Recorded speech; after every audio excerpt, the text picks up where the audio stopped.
Although there are some stakeholders who have limited ability to influence the project, there may be others who have significant influence on its outcome. Hence, it is the duty of the project manager to properly align and manage their expectations towards leading the project to a success. The scope management is the process of defining what work is required as part of the project and then making sure that all that work and only that work gets done. The scope management knowledge area is concerned with defining all that work that needs to be done to successfully produce the project objectives. It is here that the definition of what is and what is not part of the project is determined. The time management knowledge area is concerned with estimating the duration of the various activities during the project, when they are scheduled, and in what sequence. This knowledge area deals with completing the project in a timely manner, because unrealistic project schedules are the fault of the project manager. Time management is an important aspect of project management because it concerns with keeping the project activities on track and monitoring closely those activities against a project plan to ensure that the project is completed on time.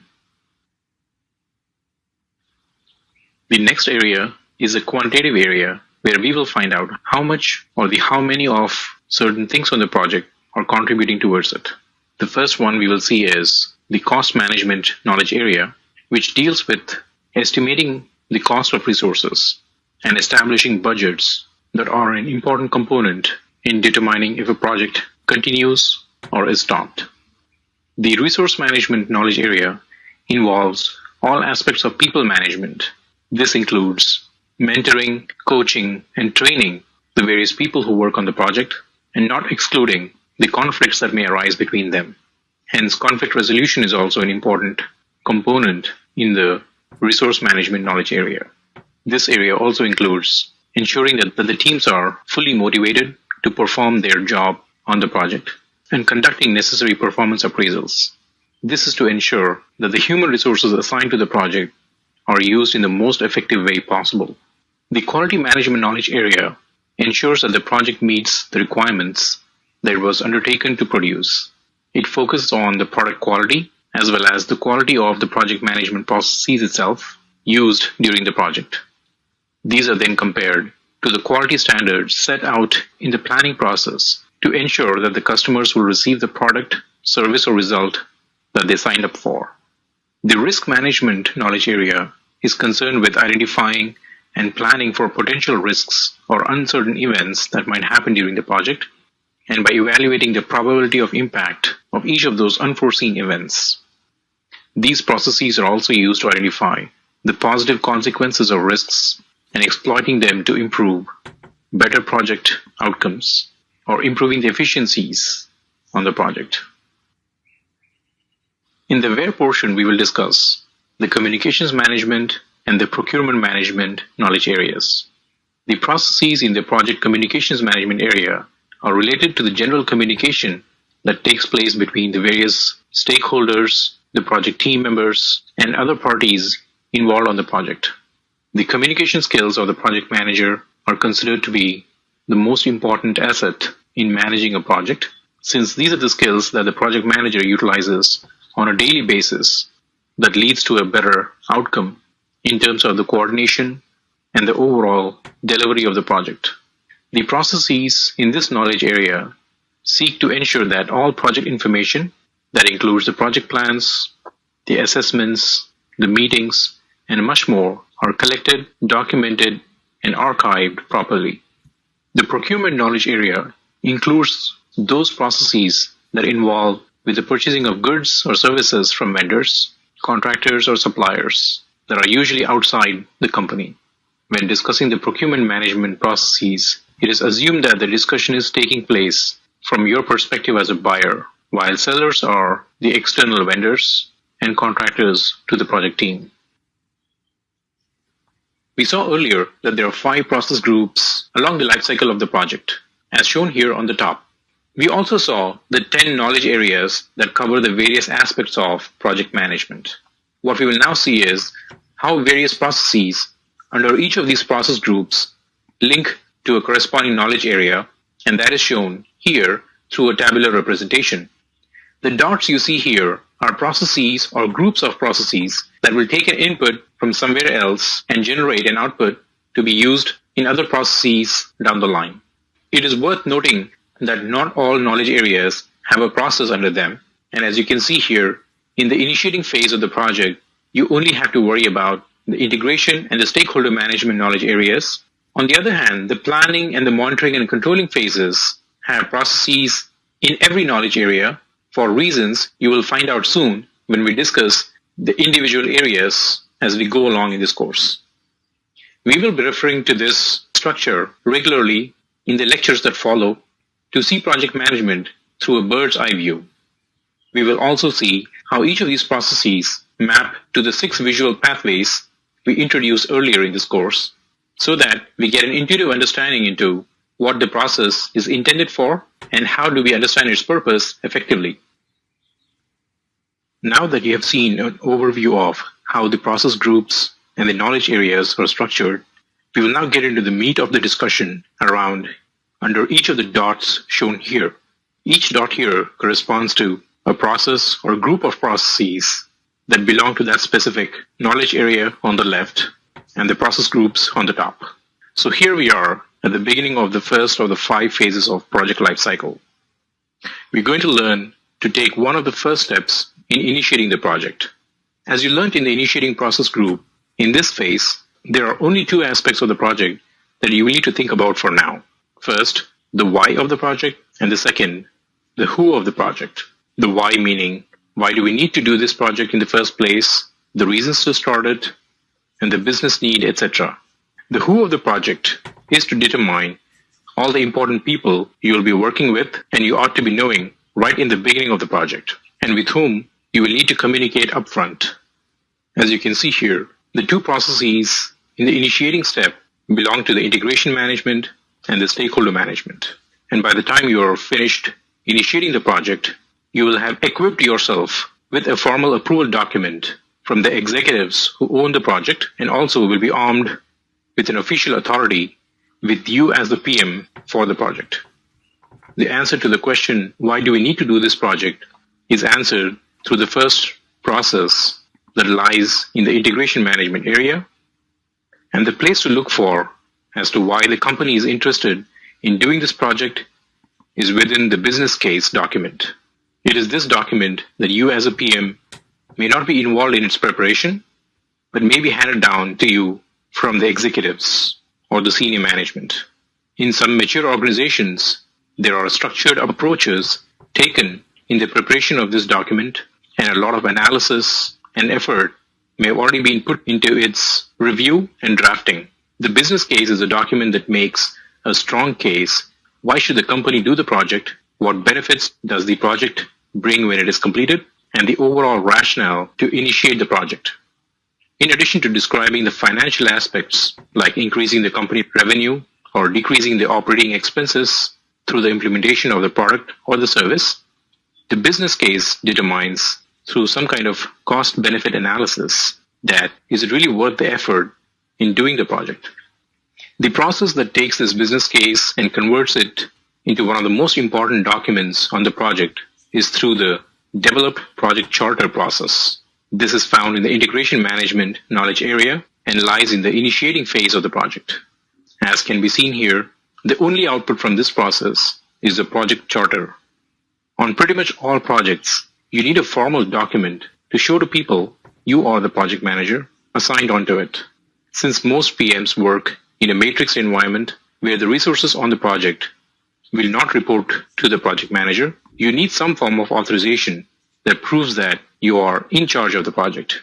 Without this, it is only a verbal commitment from the senior executives. Therefore, the project charter is the official written acknowledgement and recognition that a project exists, and it gives you, the project manager, the authority to assign organizational resources to the project. The charter documents the business need as described in the business case, and it includes a description of the product, service, or a result of the project. It is usually the first document on the project once acceptance of the project has been granted. The way a project charter is created and comes into existence is through a technique that is listed under this process, and it is through expert judgment. In fact, it is the only tool and technique under this process. The expert judgment means to rely on individuals or group of people who have specialized knowledge, training, and skills in the area of the project, and these may be experts or consultants from outside the company. It is through meetings with these people that various sections in the project charter are reviewed together, agreed, and signed off as a formal authorization to start the project. The project charter is usually signed by a senior executive who may own the project or has an important stake in it. With the sign-off of the project charter in place, the project manager now has full authority to kick off the project, obtain commitments from the functional managers for resources, and has access to the project funds. At this point, the project manager can kick off the project by publishing the project charter and communicating to all project stakeholders. A typical project charter looks like this, containing the sections that are filled in using the inputs from the stakeholders. The most important sections here are the executive summary, which defines the high-level reason why the project is being undertaken. This is from the standpoint of how the customer or the sponsor views the project to be. This refers to text from the business case or the organization's strategic plan that the sponsor wishes to implement by the execution of this project. Then is a brief project description of what are the high-level aims and objectives of the project from your standpoint as a project manager, and how the end may look like once the project is complete. This is a place where you do not fully list out the entire scope of the project, but just the high-level end product or the service that you intend to deliver. Next is the business problem or the pain points, where you list the key business problems that the project aims to solve. It is a good idea to include the high-level risks on the project as well, that the project sponsors or the stakeholders think will impact the outcome of the project. These are the high-level threats to the project that have a potential to derail the goals of the project.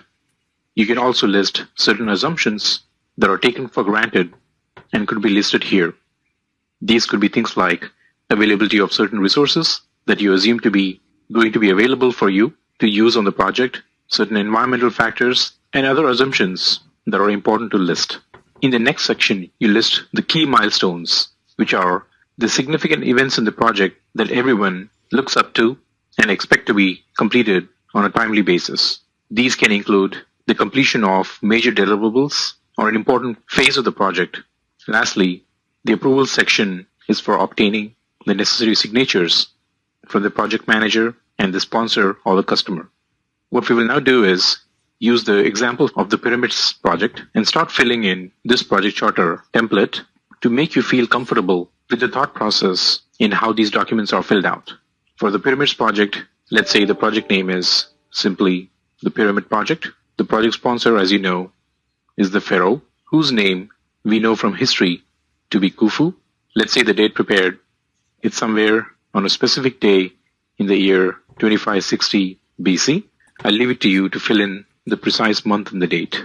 The project manager is you, and in the executive summary is where you define the high-level reasoning why the project is being undertaken.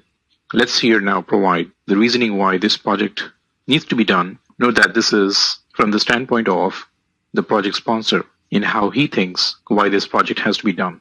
Let's just say this is because ancient Egyptian culture believes the soul of a person ascends to the heavens in the afterlife, which is why the pharaoh wishes to construct a pyramid well before he checks out.